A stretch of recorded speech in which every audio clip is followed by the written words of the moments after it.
when I was working in ad tech, I was known as a guy who was interested in climate and who was interested in these things in my personal life. And people were like, okay, like that's his thing. That's fine. He bikes a lot, part of his personality. But, when I would bring up like climate stuff, or like we have recycling, right? Like we're an office culture, right? We're not a coal plant.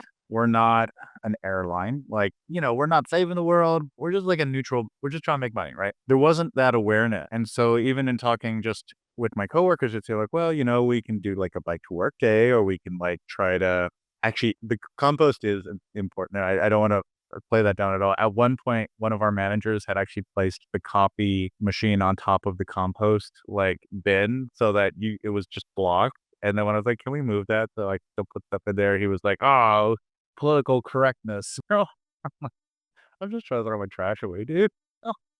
But as I was going through this journey, I'm a little bit obsessive about, where can my action have the most marginal difference? Where can I really have an impact with what I'm doing? Because I get frustrated by this idea of like, especially a lot of corporations will say, oh yeah, we're green. We have posted on Slack for Earth Day that one time. Wasn't that great? So what do we do that actually makes a difference? And where's the least amount of effort to do that? And as I was obsessively researching this in my own life, doing like meatless Mondays, biking to work, doing all these things, I learned about the carbon impact of what was at the time a newer trend called Bitcoin. And I read a fact that Bitcoin at that point had the carbon impacts of the country of New Zealand, which was mind blowing at the time. Now it's much, much bigger. And now everyone knows about these things. But I just thought, wow, that's so interesting. That's because of all the servers that they're running and all the compute. We have a whole room full of servers over there. Like we have a ton of compute costs that's happening when you open a new web page.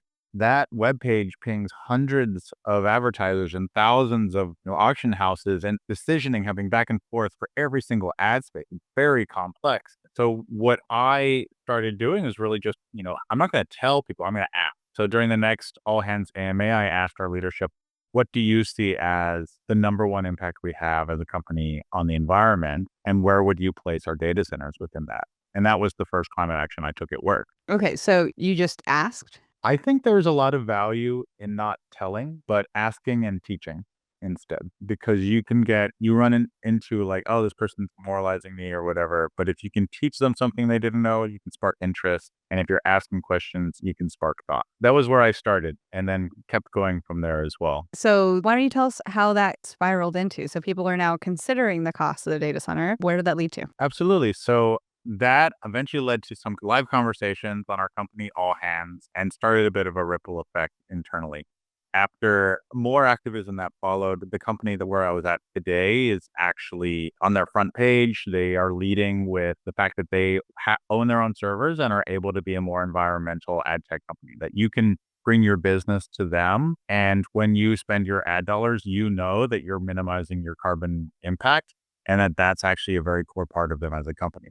And that happened in a matter of 2 or 3 years in the scope of things, very quick. And that continues to be the case even today with kind of the attack on DEI and everything else. So that little ripple effect can really set off changes that you wouldn't expect.